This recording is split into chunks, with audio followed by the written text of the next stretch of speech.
Level 1. The Tyro. There is a name carved into the doorframe of your father's house. It is your brother's name.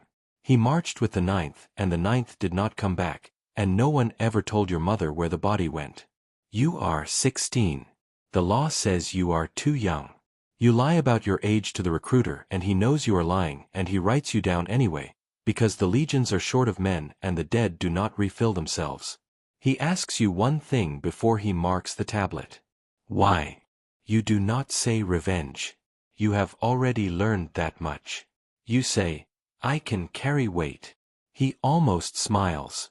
He has heard better lies. The training camp is a scar cut into a hillside, ringed by a ditch dug by men who came before you and hated every shovelful. The kind of place built to teach you that the world has already decided you are expendable. 70 boys arrive the week you do. You learn to read them fast, because reading them is the first skill that keeps you alive. The one who boasts is afraid. The one who is quiet is dangerous. The one who cries at night will either break or become iron, and there is no third path. By the end of the first month, 19 are gone. You do not ask where. You have learned not to ask. The days are built to find the limit of a body and then push past it. March in armor until the straps cut grooves into your shoulders that never fully heal. Build a camp at the end of the march. Dig the ditch. Raise the wall. Plant the stakes. Tear it down at first light and march again. You learn the pilum is a thrown promise. The gladius is a whispered one. You stab the wooden post 10,000 times, low, between where two shields would meet, until your wrist forgets it ever moved any other way. But the body is not the hard part. The hard part is the silence they demand of you on the line. A man who speaks out of turn endangers everyone, and so they beat the speech out of you slowly, the way you break a horse. You thought soldiering was about courage. It is about obedience so deep it stops feeling like a choice. There is a boy named Macer who arrives the same day as you. He is everything you are not. Loud. Quick. Born to a family that can afford a good sword and a better name. He decides on the first day that the two of you are rivals, because that is how his world works, and you let him think it because it costs you nothing. He is faster than you at every drill. You are more patient than him at every weight. The instructor, a one-eyed veteran named Calvus, notices both things, and says nothing about either. Calvus does not shout to be obeyed. He shouts to remind you that the shout is a mercy. When he truly wants you afraid, he goes silent and stands too close, and lets you feel how small your discipline still is.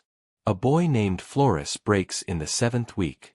He has spent every night telling everyone that his uncle is a magistrate, that this is temporary, that he is meant for better. Then comes the river crossing in full kit, in the cold, and he sits down in the shallows and will not stand. This is not what I was promised. 5 words. That is all it takes. Down. All of you. He earned it for you. 70 boys drop into the freezing mud. You do not look at Florus.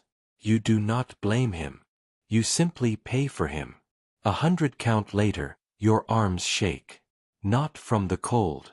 From understanding. Florus is gone before the next dawn. His space swept clean, his name unspoken, as if the camp itself had decided to forget him. You stop talking after that. Not because they ordered it. Because you finally see it. Words are weight. Silence is survival. By the 10th week, you are not stronger. You are emptier, in a way that makes you faster. Less wasted breath. Less wasted thought. Less wasted hope. The day they call you a soldier, there is no music.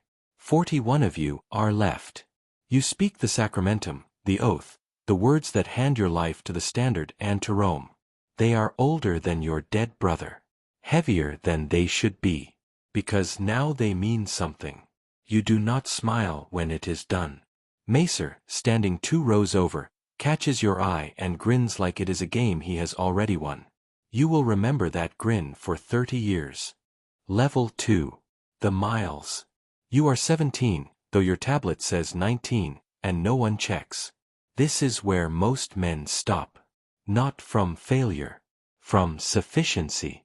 They survive, and survival is enough. They count the years to the land grant. They take camp wives. They make peace with being small. There is no shame in it. But your brother's name is still carved in a doorframe, and you have made no peace with anything. Your first posting is the frontier garrison on the Danube, where the empire stops being an idea and becomes a wall of men and mud. Your file leader is an old soldier named Bateau, who has served 30 years and intends to die in bed out of pure spite.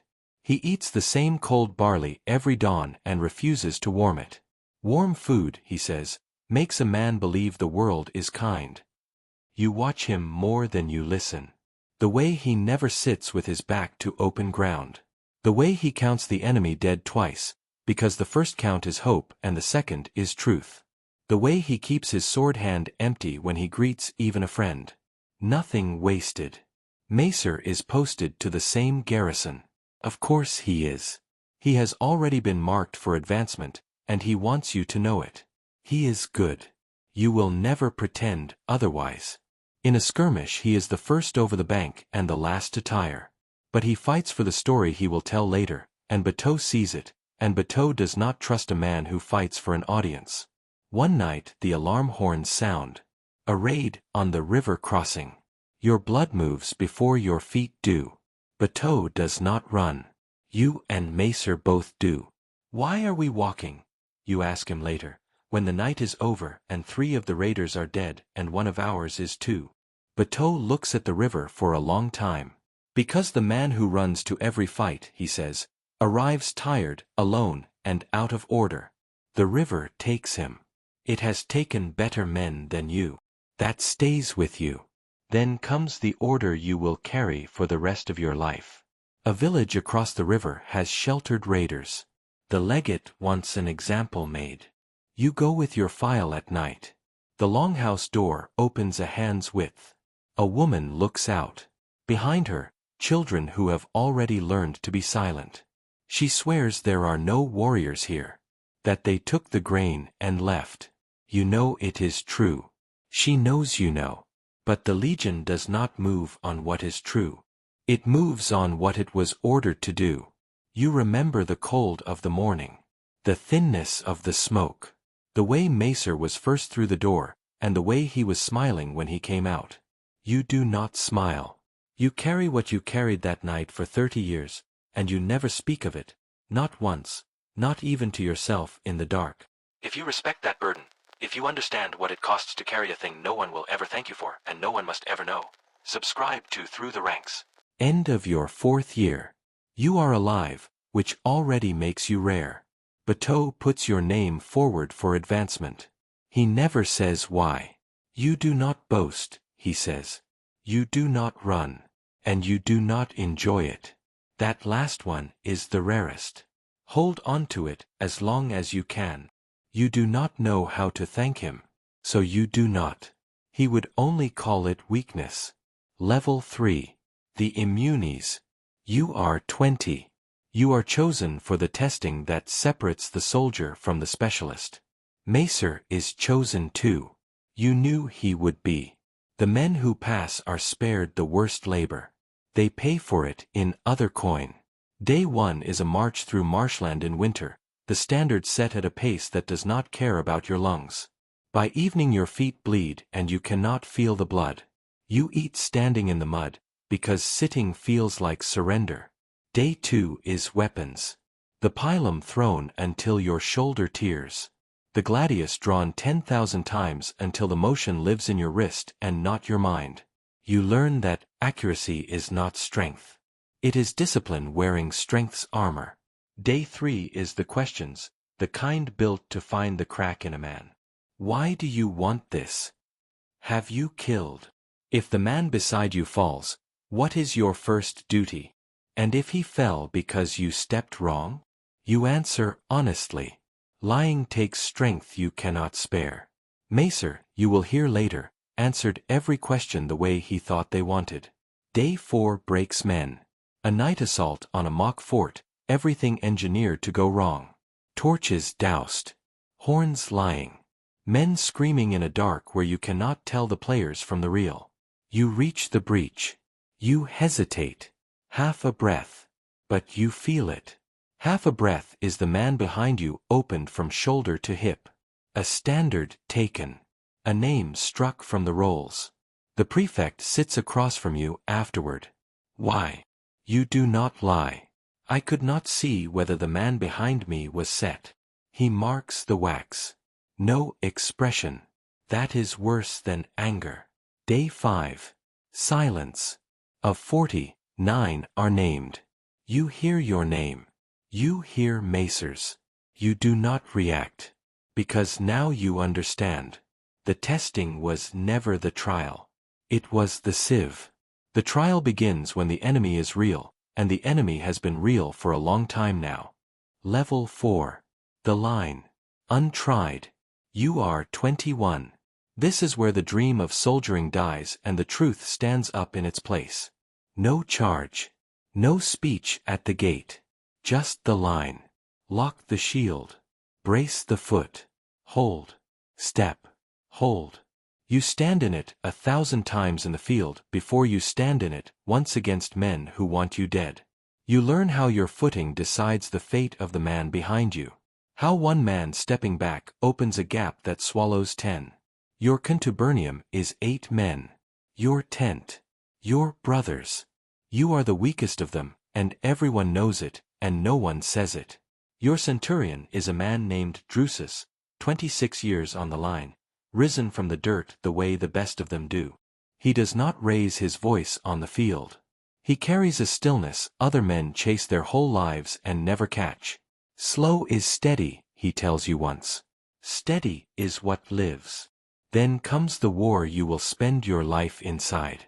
A confederation of tribes has risen along the whole length of the frontier, and Rome answers the only way Rome knows.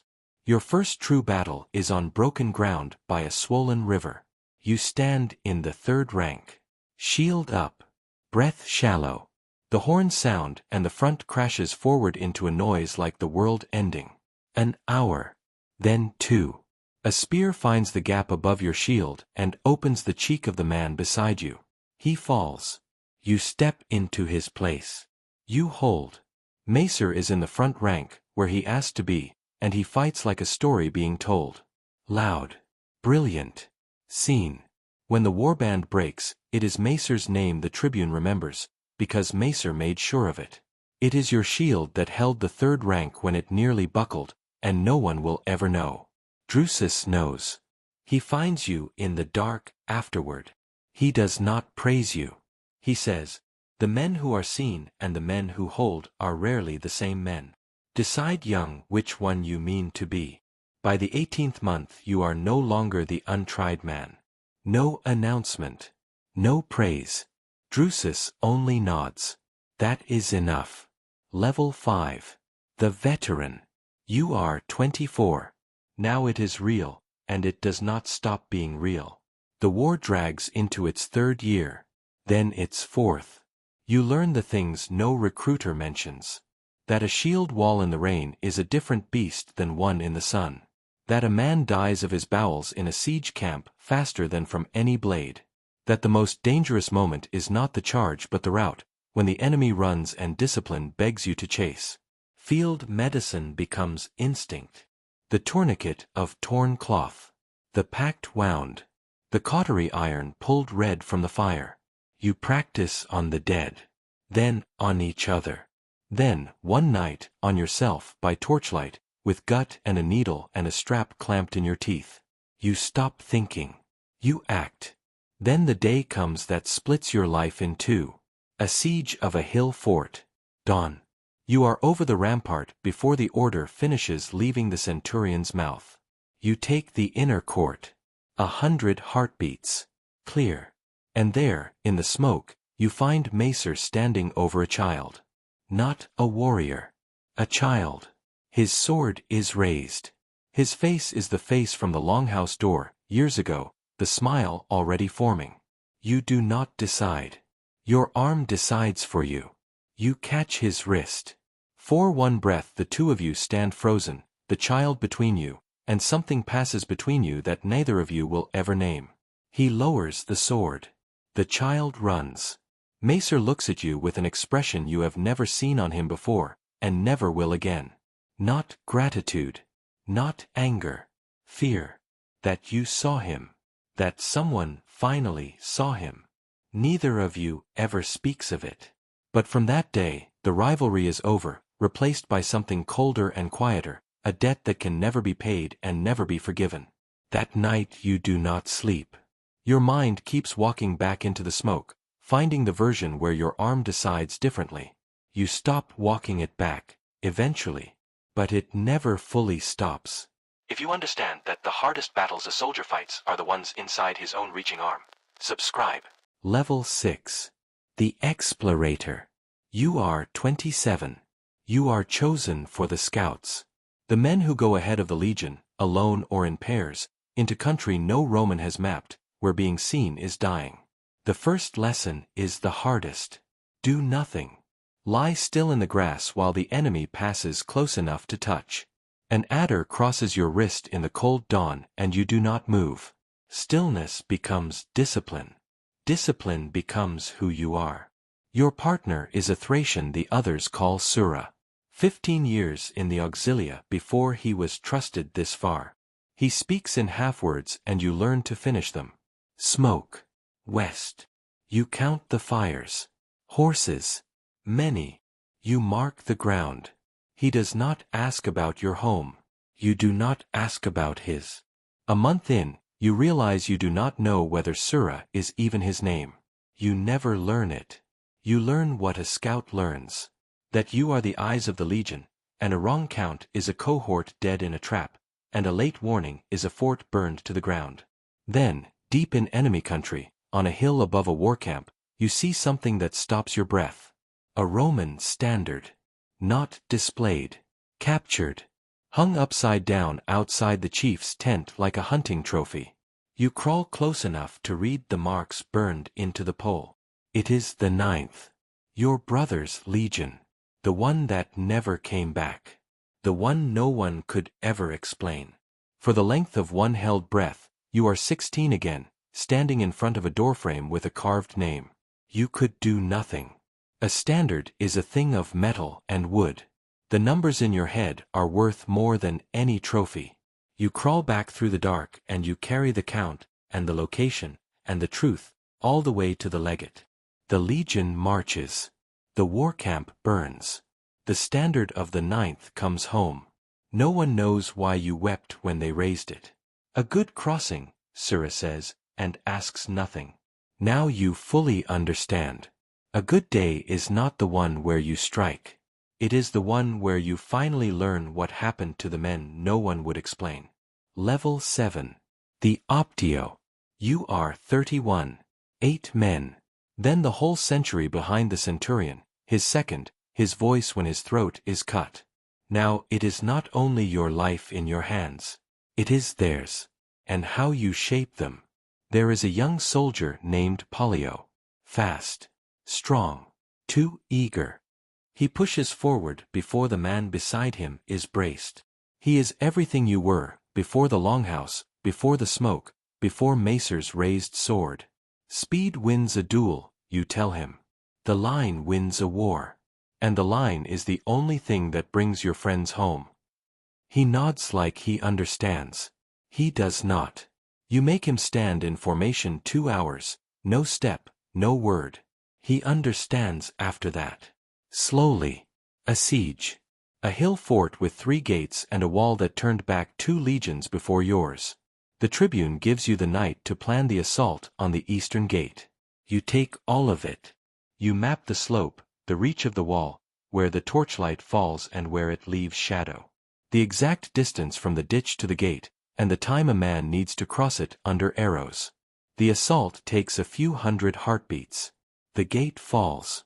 Your century walks out of it alive. Every man. When the tribune asks for your account, you give the credit to your men. He asks why you take none for yourself. Because they covered the mistakes I made in the dark. You think of Macer, who would have taken all of it. Drusus hears of it. He finds you by the fire. He says one word. Good. Then he walks away. Level 8. The Envoy. You are 35. You are sent with the legate's party to treat with a tribe that has not yet decided whether to fight. Different work. Different bearing. A different weapon. Your weapon now is your tongue, and your silence. The chief across the fire is a man whose sons died fighting Rome. He has 1,000 spears behind him and nothing left to lose. The old diplomat who trained you said it plainly once. A frightened chief wants only one thing: to matter. Give him that, and you will not need the swords. So you sit with him through the night. No threats. No promises you cannot keep. You listen. He tells you about a horse he broke as a boy. About a song his mother sang that no living soul remembers but him. About the night his youngest was born, and how he did not think a man could love something so small. He weeps. You do not fill the silence.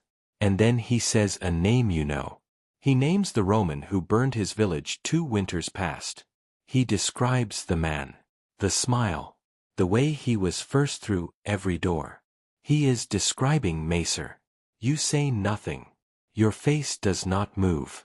But something in you goes very still. At first light, the chief sets his sword across his knees, edge turned away. The tribute is agreed. The spears stay grounded.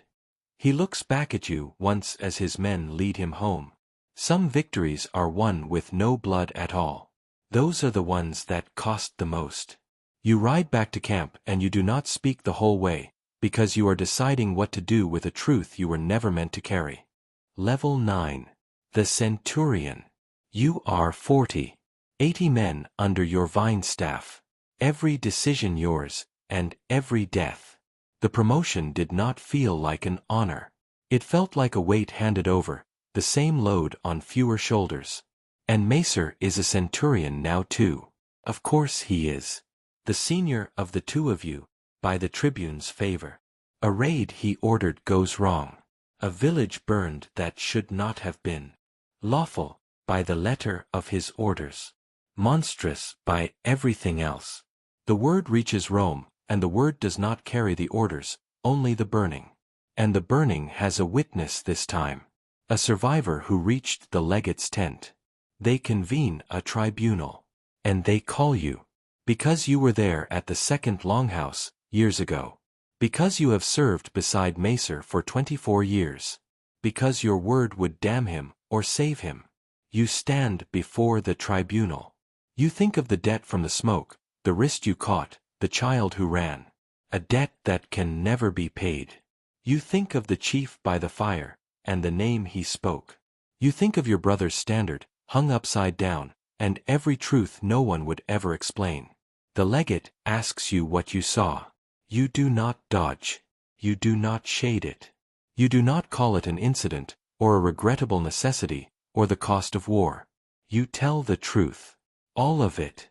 The longhouse, years ago. The raised sword over the child. The smile. He has been first through too many doors, you say. For too long, and he has been smiling at the wrong ones. The debt is paid. Not in his favor. Macer is broken from the rank and sent to the worst posting on the worst frontier, which for a man like him is a kind of death. He looks at you once, across the tribunal, and he does not look afraid this time. He looks almost relieved. As though, after all these years, someone finally stopped him. You learn something no drill ever taught you. The hardest part is not the battle. It is the day you must choose between the brother who owes you his life and the truth you owe to everyone else. Level 10. The End. You are 49. The day of your discharge. A field outside a frontier town whose name you will forget. A wooden platform. A bored magistrate. A wax tablet with your years on it. The grant of land and coin you were promised when you were 16 and could still be promised things. None of it feels whole. Because the real work was never in the victories the city remembers. It was in the marches. The watches. The cold barley before dawn. The silence between the battles. Drusus is there. He left the standard years ago. He is smaller now, bent, his hands no longer closing all the way. The same eyes. He nods once. That is enough. And there is one more. Macer. You did not expect him. He served out his sentence on the bad frontier and survived it, the way he survived everything. He is gray now. Thinner. The grin is gone. He crosses the field to you. The whole camp watches, because everyone knows the story, or thinks they do. He stops in front of you. For a long moment neither of you speaks.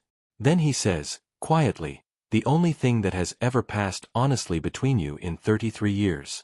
You should have let me die in that smoke. It would have been kinder. You do not answer. There is no answer. He nods, the way Drusus nods, the way old soldiers nod when words have finally run out. And he walks away. That night, alone, you let the dead come. You think of Florus, the first to break, the first to teach you what silence was worth. You think of the tentmate who took a watch you were too tired to stand, and died that night, 2 years before you ever left the frontier. You were not there. You will never know whether you could have been. You think of the young soldier who came to you after his first killing, asking whether he had done right. You told him it was lawful. You did not tell him it would never sit easy in his chest.